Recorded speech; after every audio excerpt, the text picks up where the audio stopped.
you love the Dastardly decimal system and want more? Our Patreon is the best way to get that. Members will get access to show notes, official artwork, our new bonus episode series called Cleaning Up After Tea Time, and of course plenty of cat pics of Vega voice actors, Vash and Zid.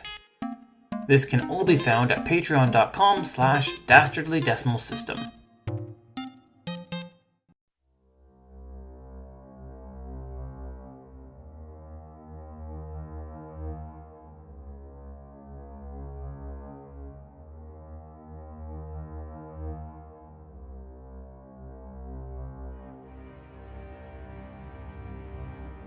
And now, I am far too large to ever leave. Even if I tore the entire place down around me, I could not claw my way to the surface from here. Instead, I remain buried in a prison of my parents' making, far beneath a sky that I have never seen. Themberchaud's Lament. Welcome, humble adventurers, to my realm of knowledge and mystery. Here, in my cursed library, are endless tomes and scrolls on the darkest and evilest foes in all the realms, be they from Dungeons & Dragons, Pathfinder, the many worlds of darkness, or any realm in between. Welcome to the Dastardly Decimal System. I'm your caretaker of the corrupt, the librarian, Castor Cain. Dragons are magical creatures, existing all across the multiverse. They are seemingly eternal beasts who thrive on building their hordes. Even the most altruistic of them, the golds and the silvers, still find themselves consumed by their greed. They are dangerous, powerful, and deadly, and yet we are still drawn to them. So give me a moment as I brew up a pot of golden tea. Not only is it thematically accurate, but it also helps manage a disease often seen in larger kin. This is important as we look at the Father of Flame, the Ever-Burning, and the Foundry's Heart. Today, we are talking about Themberchaud, the Wormsmith of Gracklestugh.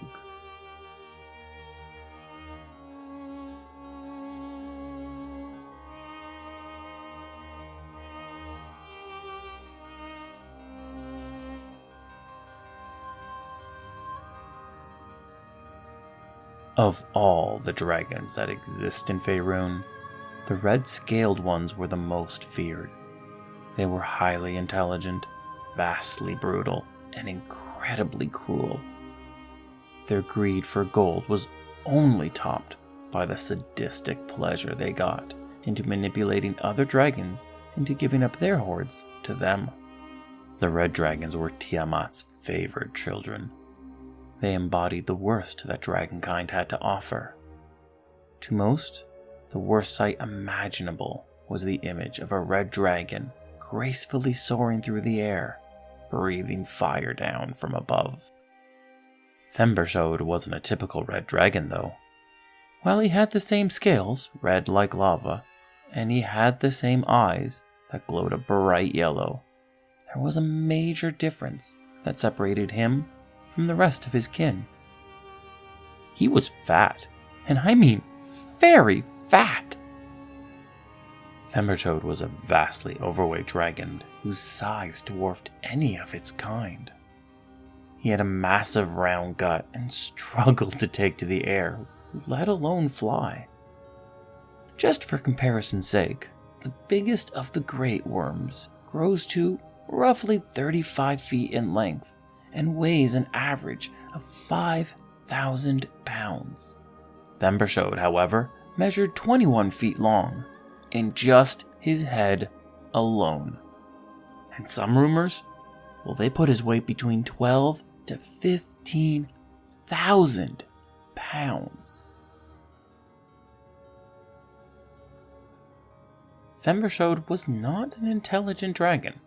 Okay, he was far more intelligent than any humanoid, and infinitely smarter than any white dragon. But when compared to his red brethren, he was just a simple-minded worm. He enjoyed feasting, sleeping, and growing his horde. He was still prideful and vain, and his ego was so big that he considered it impossible that someone would not agree to his orders.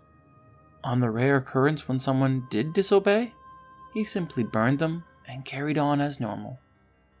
He was a dragon who mostly spoke in Dwarven, often believing that his draconic tongue was far too great and superior for the lesser races to hear. Themberchaud spent most of his days sleeping, feasting, and contentedly watching over his self-appointed domain. Now why does that sound familiar? No, of course I wasn't talking about you, Vega. Not at all.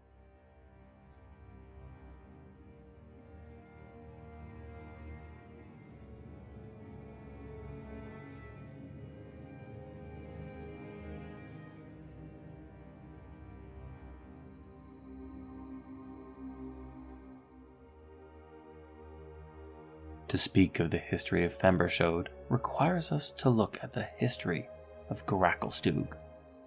Deep in the Underdark, in a region known as the North Dark, is Gracklstugh, the City of Blades. It was a cavern city and a subterranean port. Alongside its Duergar population, the city acted as home for the insane Darrow, the fiendish half-breed Durzagon, stone giants, and even the orcs. Gracklstugh had the largest military force in all of the Underdark, but lacked any significant number of arcane or divine casters. What they did have, however, were their great forges. Gracklstugh had hundreds of smelters and foundries located amongst the stalagmites. The city's air was smoky and filled with haze, and it echoed with the industrial sounds of fire, steam, and the near constant sound of iron ringing. The city was known for superior quality weapons, outstanding armors, and legendary swords. They were also known for their superior arrowheads, their exceptional mining and smithing equipment, and tools whose quality was so great that even the drow sought them out. When they weren't at war with each other, of course. Those legendary achievements in crafting were only achieved by keeping the flames of their forges at an incredible heat, a feat accomplished by the breath of a red dragon, otherwise known as the Wormsmith. Deep in the city's district was the lair that now belonged to Themberchaud, the Red Dragon.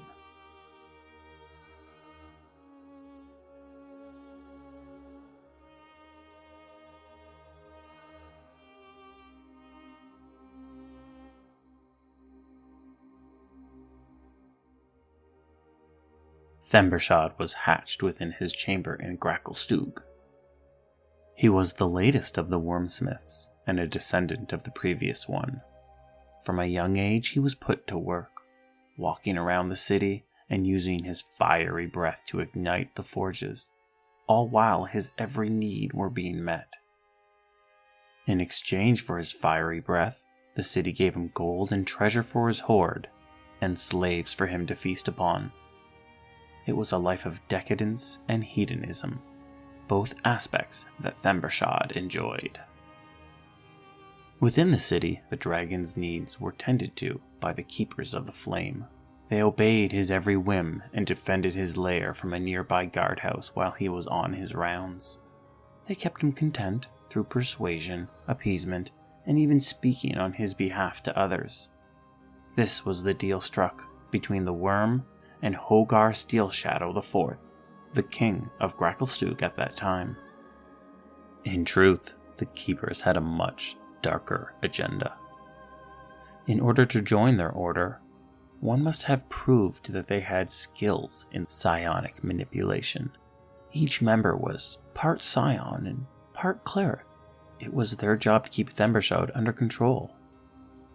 Using their strong mind magic, they would enter his mind and twist it until his thoughts matched their own. They had been doing this to him since before the day of his hatching. For years, Themberchaud was content with his existence. He patrolled the city, ignited their forges, and then reveled in his horde and grew fat on the city's more disobedient slaves, of which there must have been a great number, judging by his size. He had even been called upon to defend the city in the middle of an attack. How startling that must have been to witness. Let me just paint you a picture. Hobgoblins have invaded the city, accompanied by bugbears and goblins. Their forces number in the tens of thousands. Through trickery and guile, they have breached the perimeter and stormed into the city's center. Every goblin's face is filled with murderous glee, and every hobgoblin is filled with the sense of pride that comes from a cunning military victory. They see a dark cave and decide to approach. Suddenly, the glowing yellow eyes become clear, and a burst of flame lunges out from the darkness. An entire platoon vanishes in mere seconds, burned alive and turned into ash. Emerging from the cave is the largest dragon they have ever seen. Its gut is gigantic, round, and bulbous. The dragon waddles forward with hunger and rage in its eyes. Platoons either freeze in disbelief or immediately turn tail and try to flee. But Themberchaud is already angered. Using great effort, it takes to the sky and unleashes another tongue of flame. Breath after breath, it burns away the invaders until their numbers are so small that the Duergar no longer need his assistance. When the battle is over, Themberchaud is found once more in his lair. The sound of his heaving gasps echoes across the city. The dragon is clearly out of breath, but content as he feasts once more on goblins.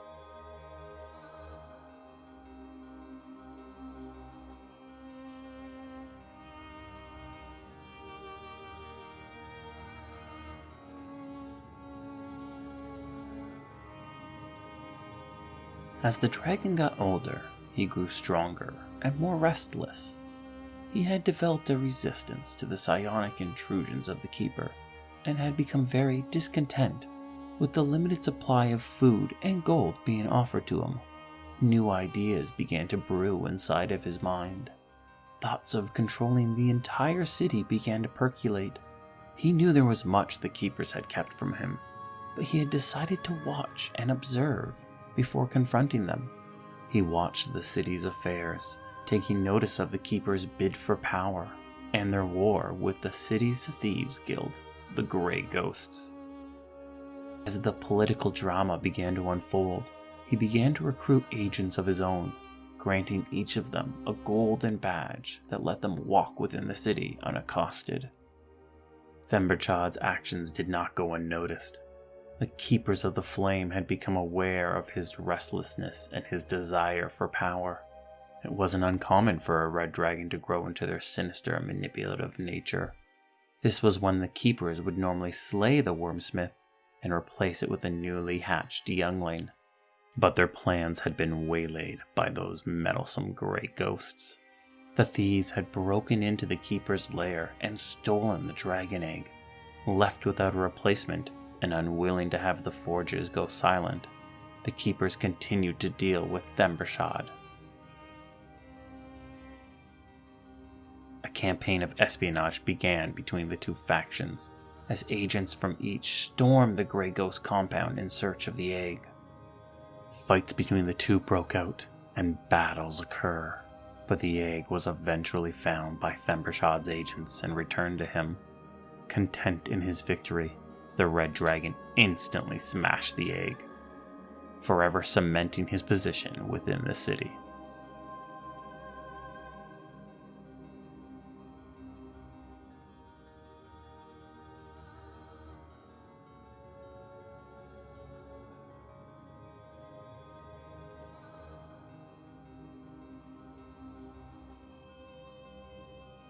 As his cold war against the Keepers of the Flame continued, bigger events were occurring within the Underdark. Deep in the darkest corners, several demon lords were set free upon the material plane.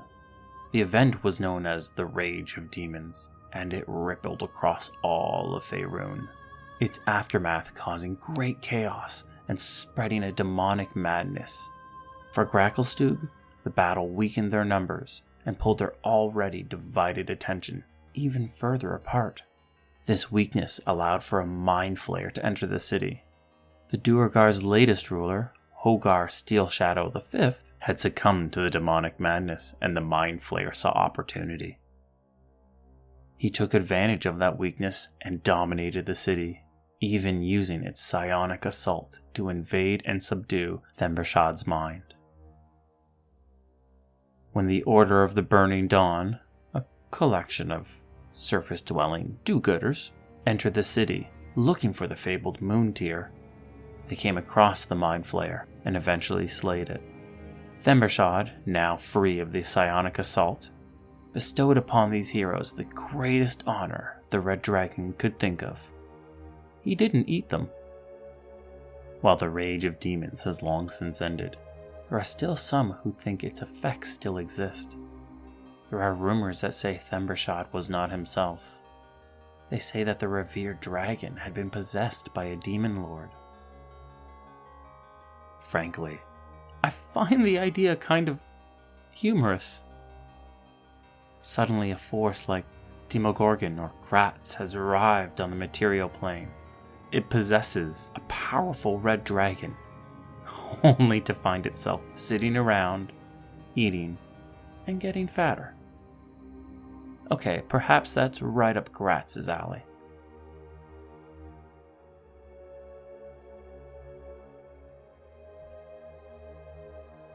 Despite the belief that he could never escape, Themberchaud is no longer in Gracklstugh. He has departed the city and now resides in a new location within the Underdark. He resides in the hanging city of Dolbunde, a gnome city. It is unknown how or why the Red Dragon left Gracklstugh, but due to my more recent, let's say, cinematic research, I have learned that the Rotund Dragon now lives in a new lair. Did the Keepers of the Flame find a new dragon? Did the deal with the Steelshadow clan finally run its course? And have the Forges finally run silent? The interesting twist, however, is that Dolbunde was once home to a different dragon, Dargothoth. Dargothoth is a black Dracolich and a powerful archmage. He is viewed as one of the most powerful creatures in all of Faerun, with power and magic that may even rival the lesser gods. So how did Themberchaud come to live in the Dracolich's lair?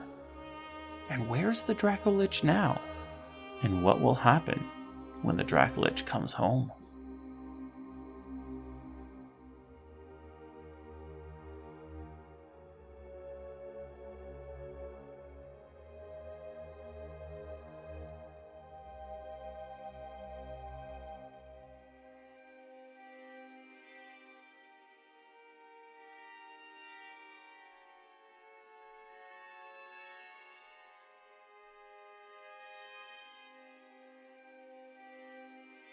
The story of Themberchaud is a tragic one. It is a story of abuse, manipulation, and malicious grooming. Themberchaud was born into subjugation, his child mind manipulated and twisted by his captors. Now, as an adult dragon whose age is well into the 400s and bordering on 500 years old, he has finally freed himself from the toxicity that was his life. Red dragons are far from the moral standard by which we should abide, but even they do not deserve the tragedy that has become of such a childhood. While I shudder at the thought of the chaos and suffering that Themberchaud can cause on the surface, there is still a part of me that wishes that one day he finally gets a chance to see the blue sky that he so often dreams about, and to perhaps even clumsily fly amongst it.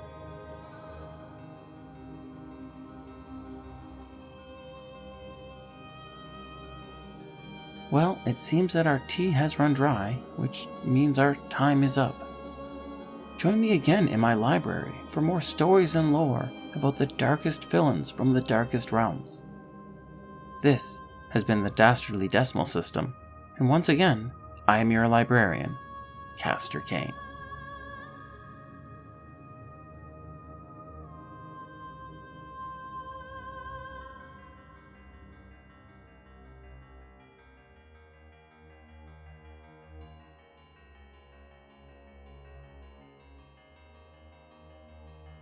The Dastardly Decimal System can be found on Twitter, Instagram, and Facebook at DD System Podcast. That's Delta Delta System Podcast. Drop us a message and say hi. Vega always loves the attention. This podcast was produced by Midnight Reading Audio, a division of Midnight Reading Publishing. The voice of Castor Cain is Larry Gent. Hi. The voice of Vega the Cat was provided by my cats, Vash and Zid. Music was Alone in the Darkness by Lee Robinson from Pixabay.com, licensed under the Creative Commons. Thank you for joining us, and have a wonderful, wonderful evening.